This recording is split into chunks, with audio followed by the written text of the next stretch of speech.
ഞങ്ങളിതിനെ കാണുന്നത് മോദിയാണോ യോഗിയാണോ എന്നുള്ളതൊന്നും അല്ല ഇവിടുത്തെ പ്രശ്നം.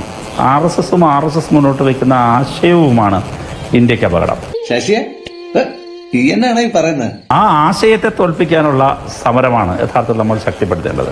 എന്തോ എങ്ങനെ അത് യഥാർത്ഥത്തിൽ വലിയ തോതിൽ അത് ശക്തിപ്പെട്ടു വരുന്നു. എന്താണത് ശക്തിപ്പെടുത്തുക? ഏത് വഴിയിലൂടെയാണ് RSS മുന്നോട്ട് വയ്ക്കുന്ന ആശയത്തെ നമ്മൾ പരാജയപ്പെടുത്തേണ്ടത്? RSS വയ്ക്കുന്ന ആശയം ഒരുപാട് കാടുകയറിയൊന്നും വേണ്ട, ഒരുപാട് വിവരിക്കുകയും വേണ്ട.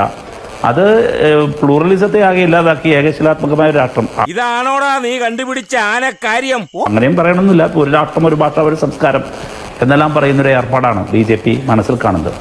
വിദ്വേഷത്തിന്റെയും വെറുപ്പിന്റെയും രാഷ്ട്രീയമാണ്. ഒന്ന് പോയി തരത്തി പോയി കളിക്കണ. കഴിഞ്ഞ തെരഞ്ഞെടുപ്പിൽ നരേന്ദ്രമോദി ഏറ്റവും അധികം സംസാരിച്ചത് ഏറ്റവും അധികം വർഗീയ വിഷം ചിറ്റിയ തെരഞ്ഞെടുപ്പായിരുന്നു ഈ കഴിഞ്ഞ തെരഞ്ഞെടുപ്പ്. എന്താ എന്റെ ഉദ്ദേശം? എന്താണ് പക്ഷേ സംഭവിച്ചത്? ഉത്തർപ്രദേശിൽ തന്നെ BJPക്ക് കാലിടറി. നീ എന്ത് പറഞ്ഞാലും എന്തിനാണ് അമേരിക്ക പോകുന്നത്? രണ്ട് പ്രധാനപ്പെട്ട പ്രശ്നങ്ങൾ ഇവിടെ ഉയർന്നു വന്നിരിക്കുന്നു.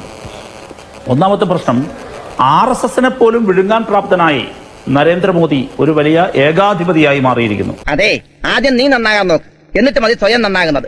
ജനത്തിന് തന്നെ മോദിയുടെ ഏകാധിപത്യ സർവാധിപത്യ വാഴ്ചക്കെതിരായ ജനവികാരം, ജനവിരുദ്ധ നയങ്ങൾക്കെതിരായ ജനവികാരം, BJPക്ക് അകത്ത് പോലും RSS നേതൃത്വത്തിൽ പോലും ഇത് ഇങ്ങനെ പോയാൽ എവിടെ ചെന്ന് നിൽക്കുമെന്ന് മോഹൻ ഭഗവത് ചോദിക്കുകയാണ്.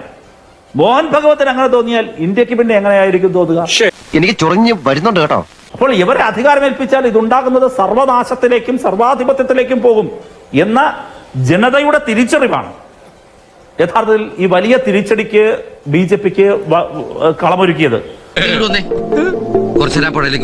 CPM ഇതിനെ കുറിച്ചൊക്കെയാണോ പറയുന്നത്? നിങ്ങൾ എന്തിനെ കുറിച്ചാണ് പറയുന്നത്? ഈ പൊന്നൊരുക്കുന്നിടത്ത് പൂച്ചയ്ക്ക് എന്താ കാര്യം? എന്താണ് അതിന്റെ ഉദ്ദേശം? പെട്രോൾ ടാങ്കിനടുത്ത് തീപ്പെട്ടുമായിട്ട് വരുന്നോടാ റാസ്കൽ. നിങ്ങൾ കേരളത്തിൽ സംഭവിച്ചിട്ടുള്ള തെരഞ്ഞെടുപ്പ് തിരിച്ചടിയെ കുറിച്ച് നിങ്ങൾ കൃത്യമായിട്ടുള്ള അവലോകനം നടത്തുന്നുണ്ടോ? എന്റെ കൊച്ചേട്ട നിങ്ങൾക്കും കൂടിയോ? നാലാളെ കണ്ട അവന്റെ തലക്ക് ഭ്രാന്താണെന്ന് അറിയത്തില്ലേ? വേണ്ട, ബംഗാളിൽ നിങ്ങൾ തുടർച്ചയായി തൊപ്പിയിട്ടുകൊണ്ടിരിക്കുന്ന പൂജ്യത്തിലേക്ക് തുടർച്ചയായി നിങ്ങൾ എല്ലാ തരത്തിലും പൂജ്യം അടിച്ചുകൊണ്ടിരിക്കുന്ന ബംഗാൾ ഗോൾഡൻ ഡക്ക് അടിച്ചുകൊണ്ടിരിക്കുന്ന ബംഗാളിനെ കുറിച്ച് നിങ്ങൾ ചർച്ച ചെയ്യുന്നുണ്ടോ? എന്താ ഉറക്കം വരുന്നു? ത്രിപുരയെ കുറിച്ച് നിങ്ങൾ ചർച്ച ചെയ്യുന്നുണ്ട്. ഇവിടെയൊക്കെ നിങ്ങളുടെ അവസ്ഥ എന്താ? നിങ്ങൾ 30, 35 പതിറ്റാണ്ടുകൾ ഭരിച്ച കാലമല്ലേ, നാടുകളല്ലേ? അവിടെ നിങ്ങൾക്ക് എന്ത് സംഭവിച്ചു? നിങ്ങൾ അവിടെ ഒന്നും ഒരു ആത്മപരിശോധന നടത്തുന്നില്ല. നിങ്ങൾക്ക് തിരിച്ചു വരാൻ നിങ്ങൾക്ക് ആഗ്രഹമില്ല. നിങ്ങൾ ഇരുന്ന് മറ്റുള്ളവരെ ഉപദേശിക്കുന്ന തിരക്കിലാണ്. എവിടെ പോണു? വെള്ളം കുടിക്കണം. റഹീമൊക്കെ ഇങ്ങനെ BJPയെ ഉപദേശിക്കുക, അല്ലെങ്കിൽ കോൺഗ്രസിനെ ഉപദേശിക്കുക, അങ്ങനെയാണല്ലോ. CPM-മാർക്ക് തെരഞ്ഞെടുപ്പ് കഴിഞ്ഞുള്ള പണി അതാണല്ലോ. കോൺഗ്രസിനെ ഉപദേശിക്കുക, കുറെ BJPയെ ഉപദേശിക്കുക. നിങ്ങൾ ആദ്യം സ്വയം നന്നാവ്. സ്വയം നന്നാവാൻ വേണ്ടി വല്ല ലേഹ്യം ഉണ്ടെങ്കിൽ വാങ്ങി കഴിക്ക്. അങ്ങനെയെങ്കിലും CPM നന്നാവട്ടെ. ഇവിടെ ഞങ്ങളെ ഉപദേശിക്കാൻ മാത്രമൊന്നും CPM വളർന്നിട്ടില്ല. ഞങ്ങൾക്ക് ആഭ്യന്തരമായി ഏത് രീതിയിലുള്ള മാറ്റങ്ങൾ വരുത്തണമെന്ന് സംബന്ധിച്ച് ഞങ്ങൾക്ക് ഒരു മെക്കാനിസം ഉണ്ട്.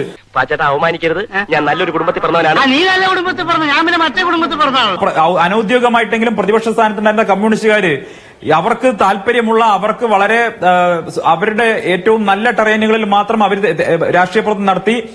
അവരെ ഏറ്റവും സുഖലോലുപരായിട്ട് രാഷ്ട്രീയ പ്രവർത്തനം നടത്തിയത് കൊണ്ടാണ് അവരെല്ലാ സ്ഥലത്തും പരാജയപ്പെട്ട് കേരളത്തിൽ മാത്രമായിട്ട് ഒതുങ്ങിയത്. മനസ്സെന്നറിഞ്ഞു തന്തയ്ക്ക് വിളിച്ച പോലത്തെ ഒരു സുഖം വരട്ടെ. എന്റെ കാര്യം കൂടെ ഒന്ന് പറയടാ. ഈ പാവത്തിന് ഒന്ന് അഡ്ജസ്റ്റ് കൊടുത്തേക്ക്.